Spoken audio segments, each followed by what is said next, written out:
Thank you very much. It was just announced by Attorney General Barr that they've caught the killer of Legend Tafaro, horribly shot, young man, wonderful young man. And we have this just came out 2 minutes ago. So Attorney General Barr just announced, as you know, we named Operation Legend after Legend Tafaro, where we're going to be helping out and are in the process of helping out cities throughout our country that have difficulty with crime, in particular certain types of crime. So that's really good news. They caught the killer of Legend. Today we saw Joe Biden continue to politicize a pandemic and to show his appalling lack of respect for the American people. That's what it is. At every turn, Biden has been wrong about the virus, ignoring the scientific evidence and putting left-wing politics before facts and evidence. Sleepy Joe opposed both the China and the Europe travel bans. You know that. He opposed the China travel ban that I instituted very early and the Europe travel ban that I instituted quite early. If he had followed, if we went after and listened to his advice, hundreds of thousands more people would have died. This is according to many people. I believe that Dr. Fauci agreed with that. He said that President Trump made a great decision when he put the ban on China. Joe Biden wants to fling open American borders, allowing the pandemic to infiltrate every U.S. community based on his policies.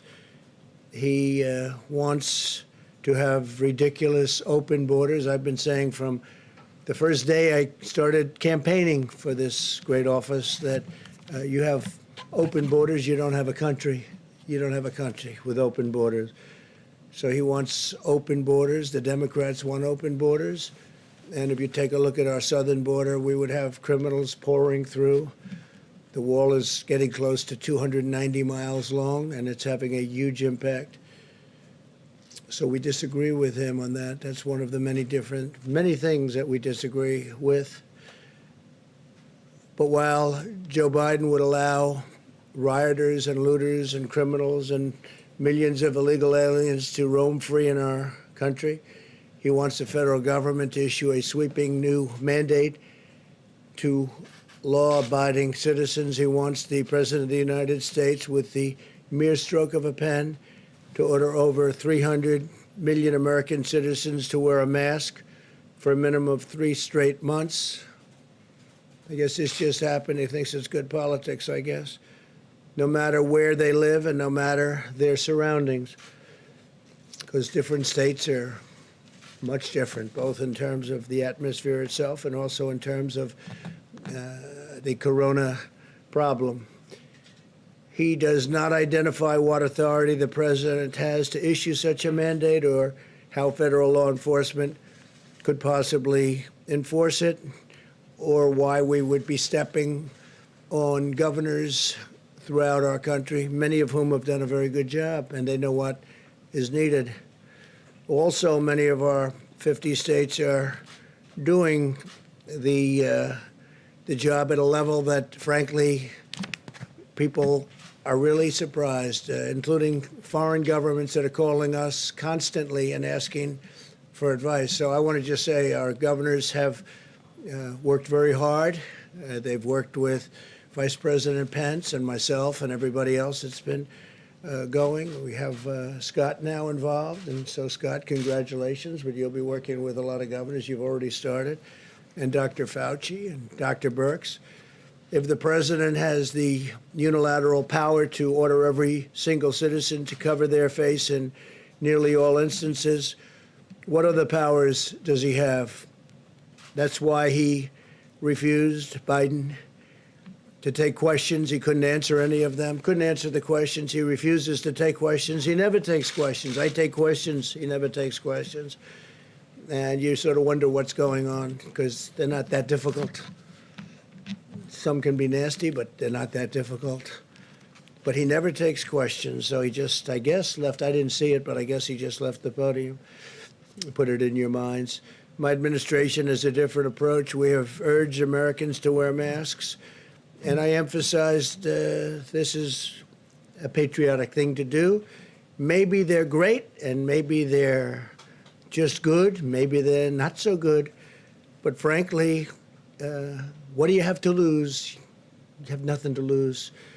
So we do, and we've been saying wear them when it's appropriate, especially in terms of social distancing, if you can't distance enough.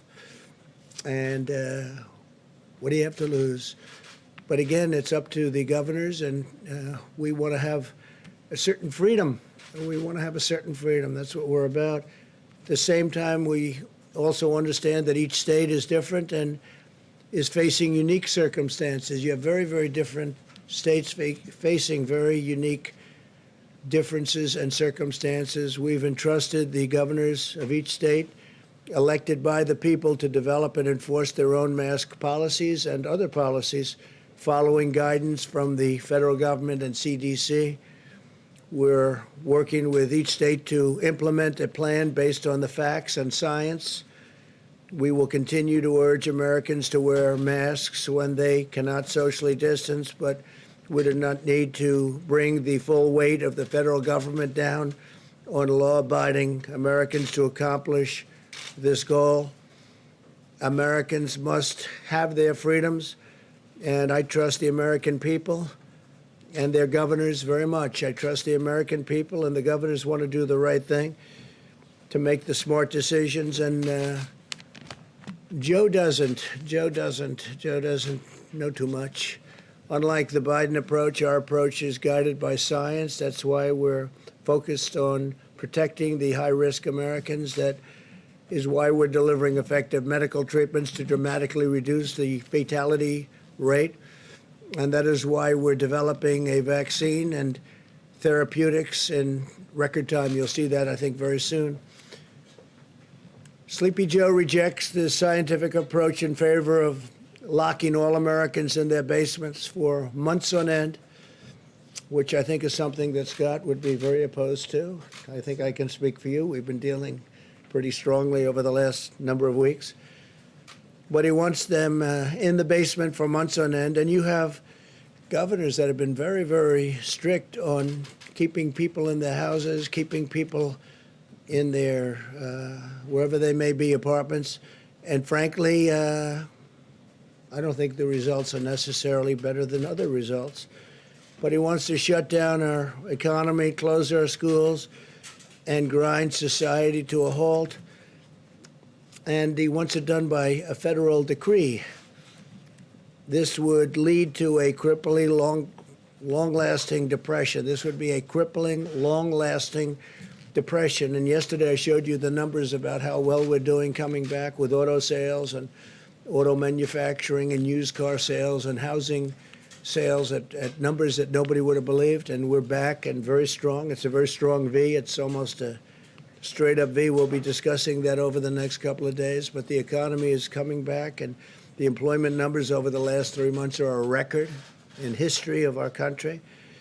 And we'll be back next year. I think we'll be maybe even stronger than the previous year, where we set every record in the book on employment and stock market. By the way, our stock market numbers are very close to record, and NASDAQ is actually record over the last 14 days, 14 times now. It's been record, and that's during what we hope will be the more final stages of the pandemic. So if we did what Biden wanted to do, it would shut down our healthcare system and lead to a massive increase in mortality, including suicide, overdose, heart disease, and countless other physical and mental harms. It is very, very bad on the other side of the equation when you do something like that. Those shutdowns are very punitive, very punitive. They hurt a lot of people in a lot of different ways, through depression, through suicide, through so many other things, alcohol, drugs. Biden's approach is regressive, it's anti-scientific, and it's very defeatist. but it'd be very bad for our country. While Joe Biden has been playing politics from the sidelines, he has no clue. We've been solving problems and delivering tremendous results. The most advanced and robust testing system on the planet, the #1 producer of ventilators in the world by far, unprecedented industrial mobilization, biggest since World War II, Operation Warp Speed to deliver life-saving treatments and very soon a vaccine. What a plan by Joe Biden has actually laid out would do, we've really already accomplished. In fact, many of the things that was well reported over the last few days, every single thing he said to do, every single thing we did, and we did them well.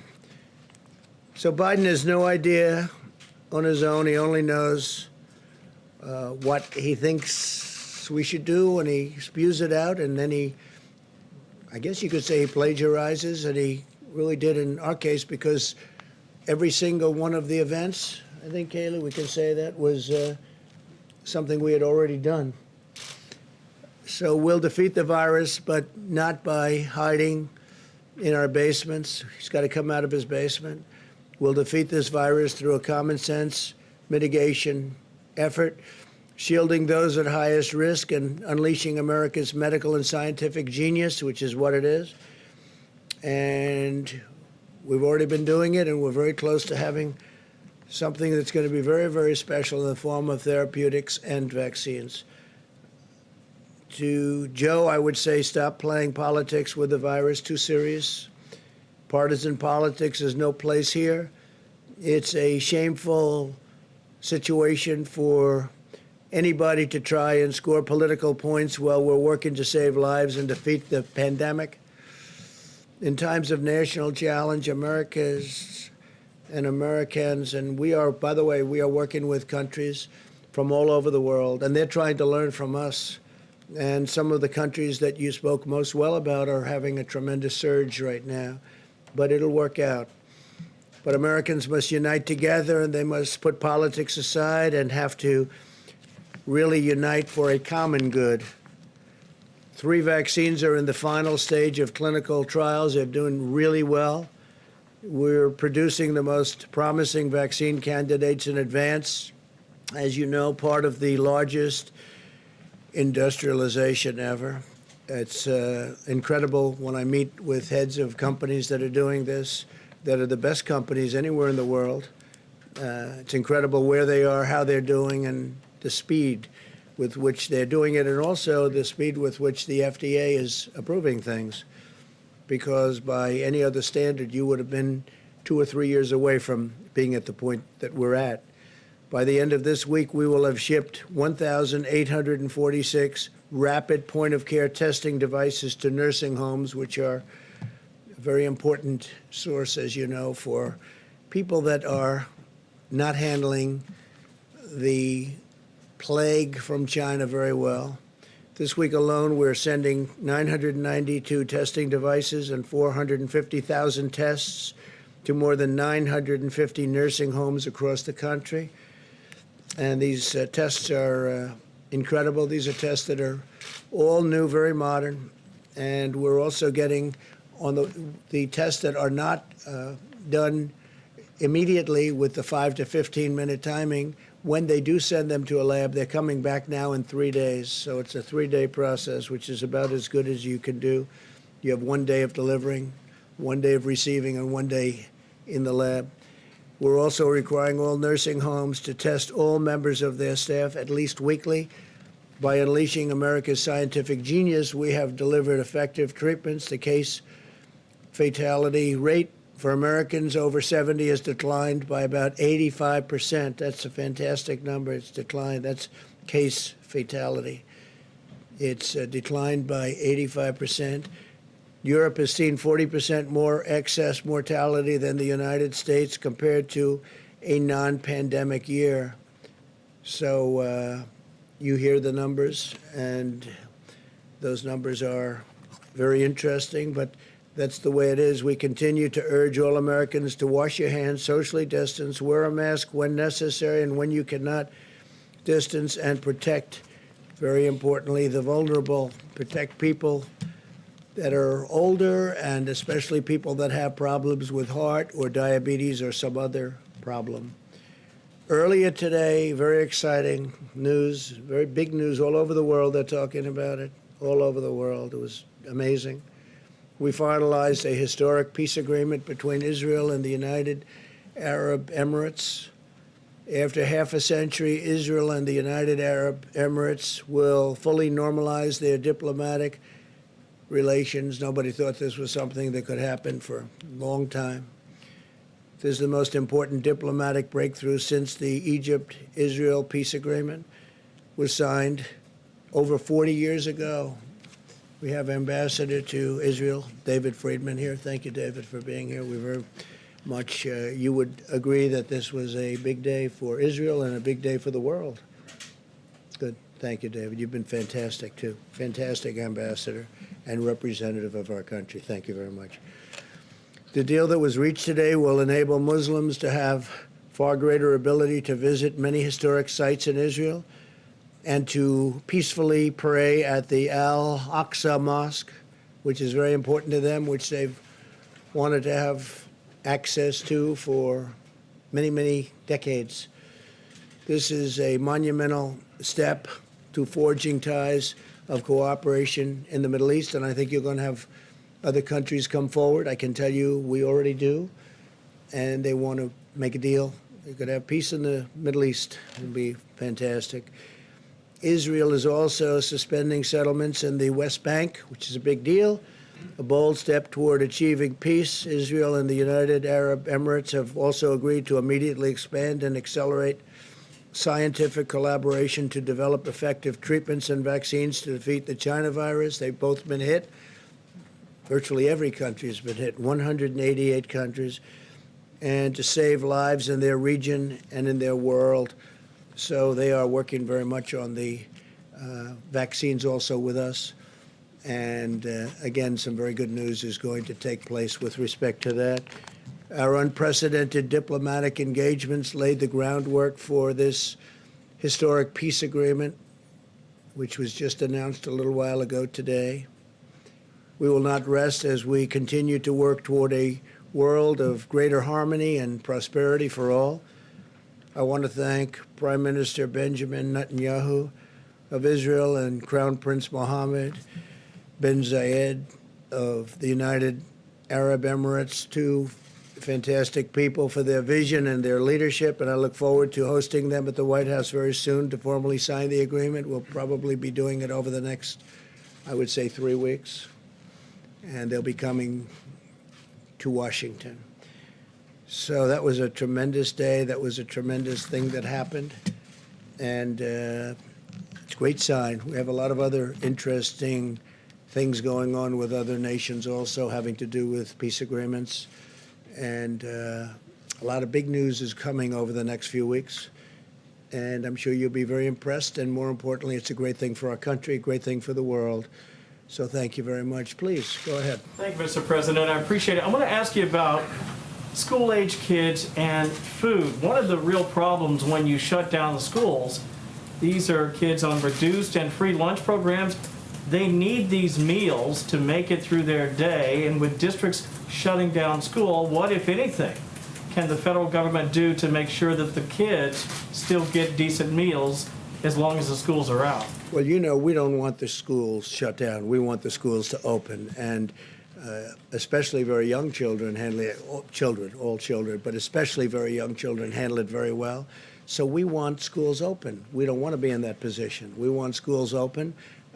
We've made payment, and we would, frankly, if the school isn't going to open, we would much rather follow the child with the payment, give the money to the child, meaning the parents of the child, and let the parents do what they have to do, including bringing the child to another school. Because we're finding that whether it's parents or children, people want to get back to school. They want to have their life back. Some people say the Democrats don't want schools open because that's where you have a lot of polling booths. And if you have a school closed, you can't very easily have polling booths at the school. And that's becoming, I think, maybe we'll be able to show that as fact. But That's another thing that they're doing to try and keep people away from the polls. So we have to look into that, but it's, you've been reading about it, I've been reading about it, and I don't like it. But we'd like to see the schools open.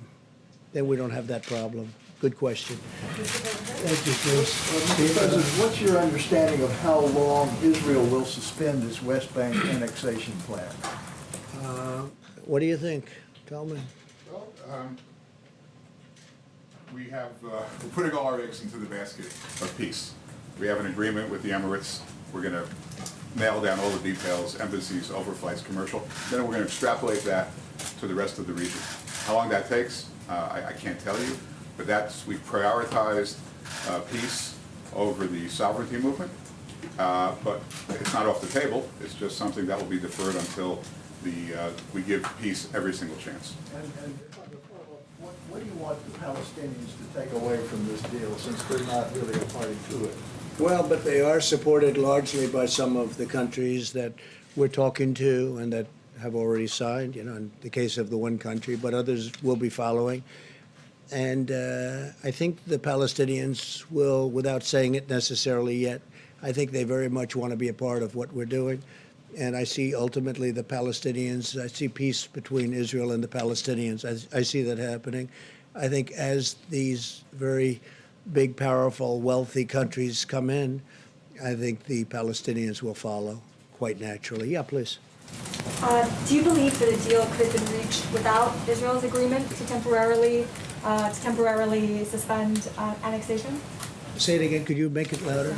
Do you believe that a deal could have been reached without Israel's agreement to temporarily suspend annexation? What do you think about that, David? It's interesting. I think you can't do both at the same time. So I think, again, prioritize peace, sovereignty. After peace is given every opportunity to turn to sovereignty. I don't think the two could have been done at the same time. And have you asked Israel to permanently consider abandoning annexation? No, this is a temporary process. There's been no request. Okay. Please, Caitlin. Mr. President, this morning you said that you do not want to fund the U.S. Postal Service because Democrats are trying to expand voting by mail. So I've got two questions for you. One, are you threatening to veto any legislation that includes funding for the post office? No, not at all. No. So you would sign something that does include funding? A separate thing, I would do it. But one of the reasons the post office needs that much money is they have all of these millions of ballots coming in from nowhere, and nobody knows from where and where they're going. You saw what happened in Caitlin in Virginia. It was 500,000 applications coming in, going all over the state. Nobody even knows where they came from. You saw what happened in New York, which was a disaster with Congresswoman Carolyn Maloney. It was a basic disaster. And you see Paterson, New Jersey, what's going on there. And we can give you many other locations and sites. What has happened is that's part of a big negotiation. That's actually small part of a big negotiation to get more money to people that it wasn't their fault. It was China's fault. And post office is part of it. Another part of it is they want $3.5 billion just for the ballots themselves. Why it's so much, I don't know, but that's what the Democrats want.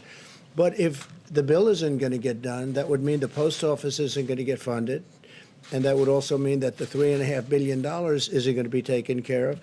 So I don't know how you could possibly use these ballots, these mail-in ballots. Absentee ballots, by the way, are fine. But the universal mail-ins that are just sent all over the place, where people can grab them and grab stacks of them and sign them and do whatever you want, that's the thing we're against. But isn't that precisely the problem, is that you're saying you do not want to give this post office funding in this coronavirus legislation? They say they need it so they can be prepared. So if the pandemic is still going on in November when the election happens and people don't feel safe to go vote in person, they can vote by mail, and it can be safe and it can be secure. I can understand the post office, and if we could agree to a bill, the overall bill, which is obviously a much bigger number than just the post office, that would be fine. But they have the post office as one of their requests. It's their request. Right, but this morning you said you were against it, didn't you? I'm only against, what I'm against is I'm against doing anything where the people aren't taken care of, and the people aren't being taken care of properly. We want people to get money. It wasn't their fault that they got shut down. They got shut down by China. So whether it's the post office or whether it's the $3.5 billion. You know, they're asking for $3.5 billion just for the universal mail-in ballots, but they're not willing to make a deal. These are 2 points within a very big deal. The thing they want more than anything else, Caitlin, and you know this, is bailout money for the states and for the cities that are in trouble, which, for the most part, are Democrat-run states and cities. So New York has a problem, California has a problem, Illinois has a tremendous problem, and others. They want to be able to bail out these states, and we don't want to be doing that, or certainly don't want to do it to the extent they're looking for $1 trillion.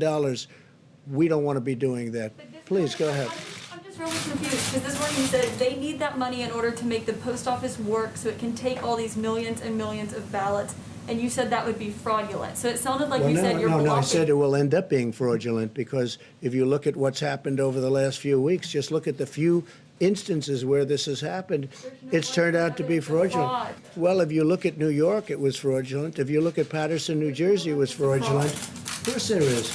The whole thing is a mess. In fact, Carolyn Maloney's opponent he's gone crazed. He said they took the election away from him, and he may be right. I think they should redo that election.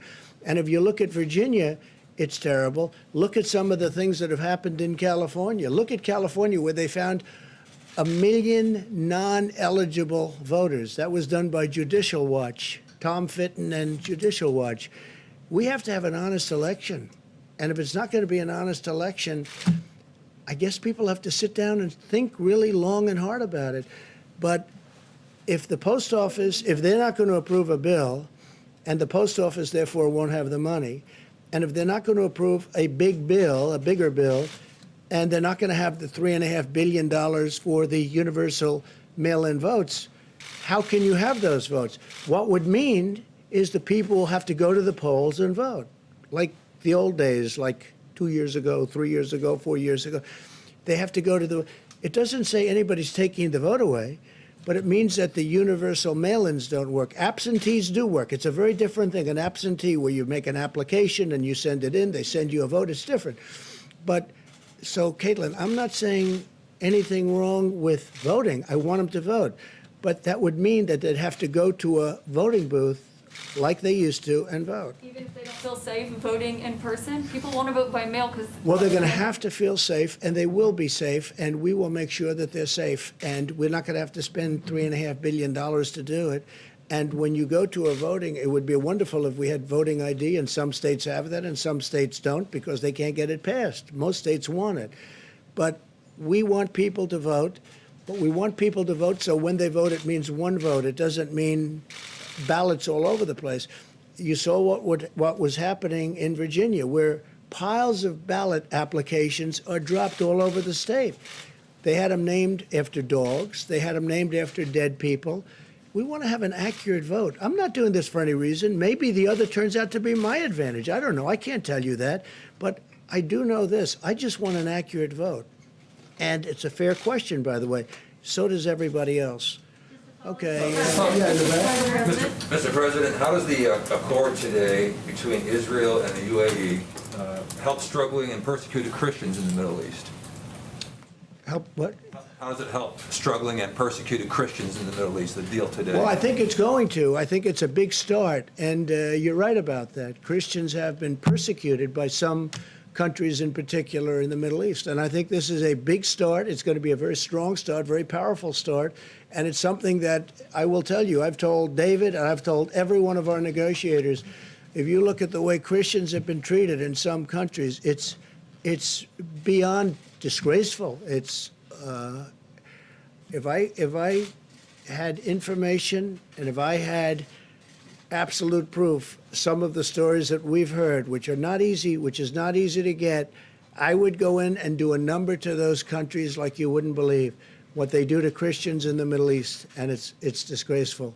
It's disgraceful. You're right. It's a very big part of the overall negotiation. And as countries come in, for instance, UAE has agreed very strongly to represent us. I think they will very well with respect to Christianity, because in the Middle East it's not treated well. It's not treated well at all. It's treated horribly and very unfairly, and it's criminal what's happened.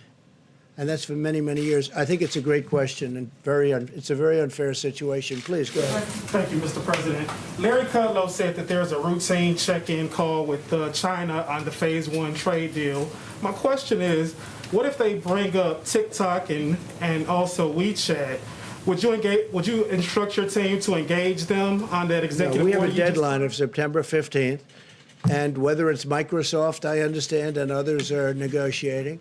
We also said that obviously it's worthless if we don't allow them into the country, so we said that the United States Treasury is going to be getting something out of this deal, something very substantial. But what we want is total security, but we have a deadline of September 15th. So I know Microsoft and others are very interested in it, but that's our deadline, and it has to be proven to be totally secure. We don't want to have any information going into China with what we've been through. And I have to tell you, you talked about the deal, you mentioned the Phase 1 deal. Well, the Phase 1 deal, it's a very interesting situation because you've been hearing the largest order of corn in history, the largest order of soybeans, the largest order of beef. They've done more than they've ever done. So you're going to have to figure that one out. With where I'm coming from, I could have, because they see my attitude. My attitude toward China is not friendly, but they have gone into orders that are extremely large, and our farmers are very happy. But with what they did with respect to the pandemic, the plague that came in from China, it just is a different feeling. It was an incredible deal, but I have a very different feeling. But they are giving the Midwest, our farmers, among the largest orders they've ever seen. Somebody told me today, Bob Lighthizer, said it's about 40% of what they're selling now is going to China. So maybe they're trying to make me change my mind a little bit, because you know my attitude on China, and it hasn't been very good.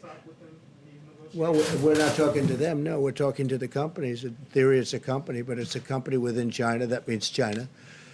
And the deal will have to be substantially beneficial to the United States, and we need total security.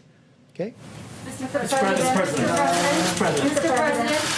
Yes, Mr. President, can you say whether you yourself think that annexation should be off the table for Israel, and if so, have you communicated that to Well, not off Prime the Minister? table. No, it's something they've discussed, but Israel has agreed not to do that. I mean, more than just off the table. They've agreed not to do it. And I think that was very important, and I think it was a great concession by Israel, and I think it was a very smart concession by Israel. But, David, do you have anything further to add on Prime that? Minister was pretty clear today at his own press conference that he considers this to be a temporary suspension and that the deal would still be open to him at some point in the future. I'm asking what you think he should do. Should he Well, actually right now, write it all I off? can say, it's off the table.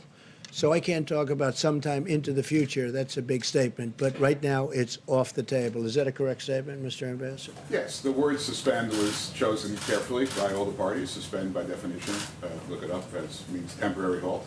It's off the table now, but it's not off the table permanently. Go ahead. Mr. President, thank you so much. Just to follow to some of the questions that Caitlin was asking, you said you do want an accurate vote. Would That's you right.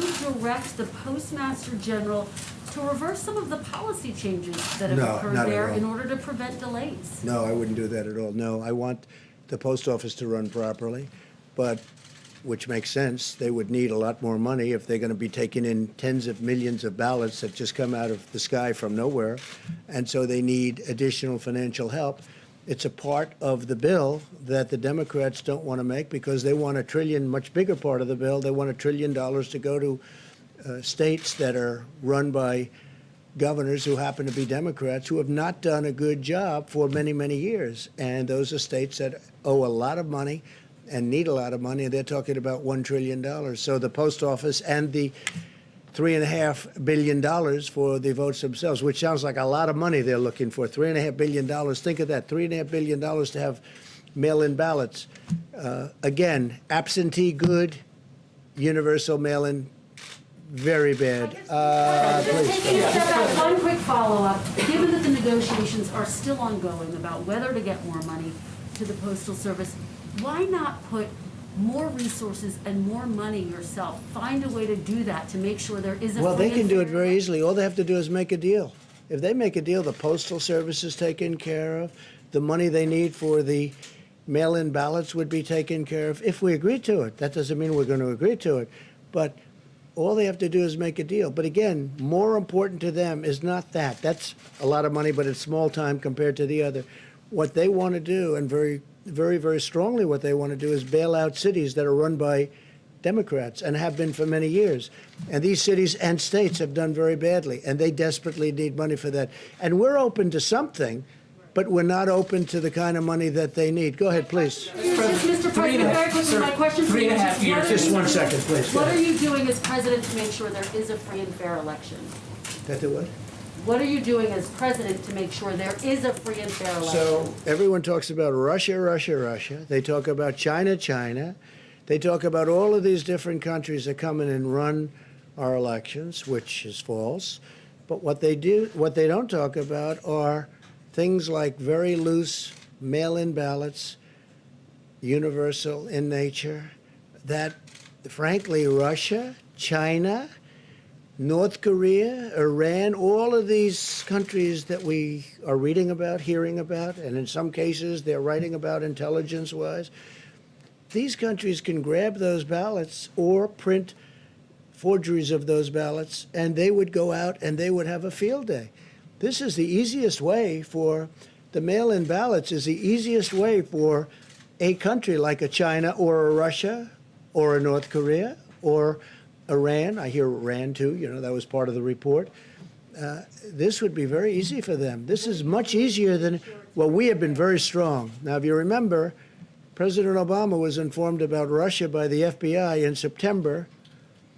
The election was in November. President Obama decided to do absolutely nothing about it. People don't mention that very much anymore. That's a lost fact. But he was informed very powerfully that they're going to do, and President Obama did nothing. We have done a lot, and we've really shored it up. But what people can never prepare for are millions and millions of mail-in ballots, because they can be forged, they can be captured, they can be taken. No, well, that's a very hard thing to do. We have to make sure that we can do that. Please. Mr. President, after 3.5 years, do you regret at all the lying you've done to the American people? On All the what? everything. All the lying, all the dishonesties. That who has done? You have done. Tens of thousands. Yeah, go ahead, please. Please. Go ahead. Go ahead. I wanted to ask about the payroll tax Go ahead. cut. One, is it going to be optional or mandatory for employers to defer and not collect the payroll tax? So we're- and if I have a follow-up on The that. payroll tax is very important and a very big benefit to people, as you know, to companies, because we want the companies to be strong, but now directly to people. And it's a very big number, and we're taking care of it, and this will go directly to the people, the workers within the company. It's a payroll tax. It's called a payroll tax cut. We're cutting the payroll tax, and it's a very large number, and that will go directly to the workers of the company. Well, if employers collect that through FICA, will that be are they going to be required not to collect that money? You mean later on? You mean later on at a later Right now, date? so September 1, when I get my paycheck, will it The be up to employers, my... the employers will collect it and give it, most likely. The employers will collect it and give it, okay? Please, go ahead. Mr. President, I have two questions. The first one on domestic politics. There are claims Can't understand a There word are you're claims saying. circulating in social media that Kamala Harris is not eligible to run for vice president because she was an anchor baby, I quote.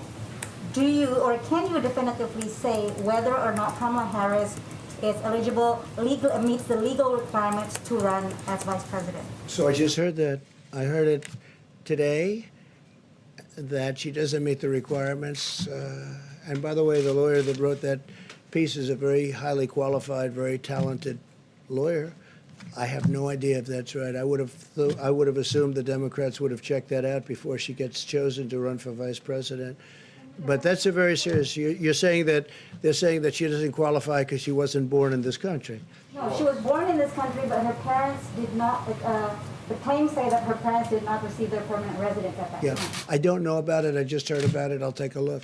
Back in the Mr. back. President, a follow-up on UNGA. Ambassador Kelly Craft recently said that you, or she's hoping that you might be able to deliver the speech in front of the UN General Assembly in person, even though other leaders will be sending in their video recordings. Can you confirm that? Yeah, I'm thinking about going directly to the UN to do the speech. A lot of people will not, because of COVID, will not be able to be there, as you know. But I'm thinking, I think it's appropriate if we can do it, I'll do it directly.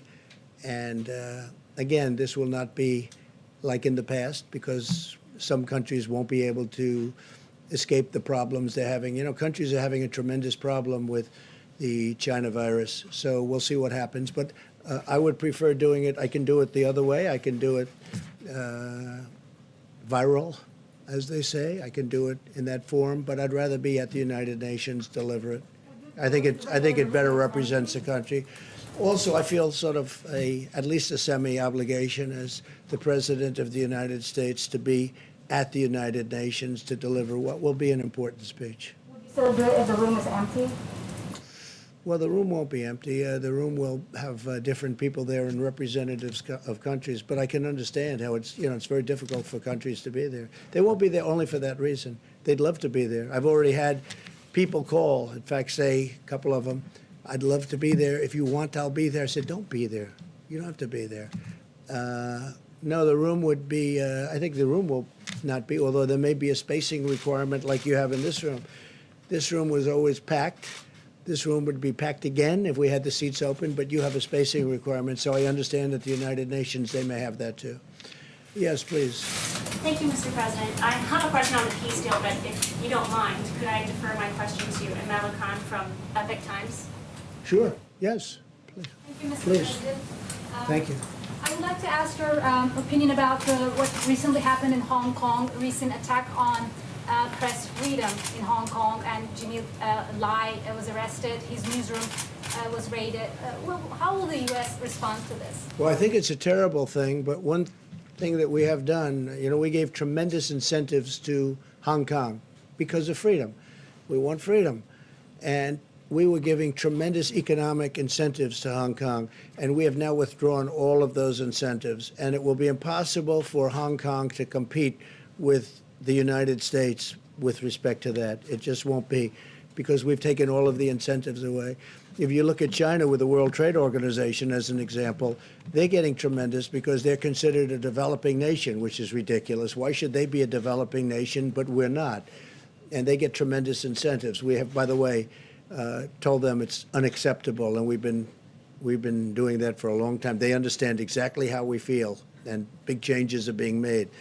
But with respect to Hong Kong, they get tremendous financial incentives so that they could do business and compete in the world. We've now withdrawn all of those incentives. It's going to be very hard for Hong Kong to compete. And I will tell you that the United States, and I say this from any standpoint you want to hear it, will end up making a lot more money because of it, because we lost a lot of business to Hong Kong. We made it very convenient for people to go there, for companies to go there. We've withdrawn all of that. And the United States will be a big beneficiary from an economic standpoint. But I hate to see what happened to Hong Kong, because freedom is a great thing. Thank you all very much. Thank you. Thank you very much.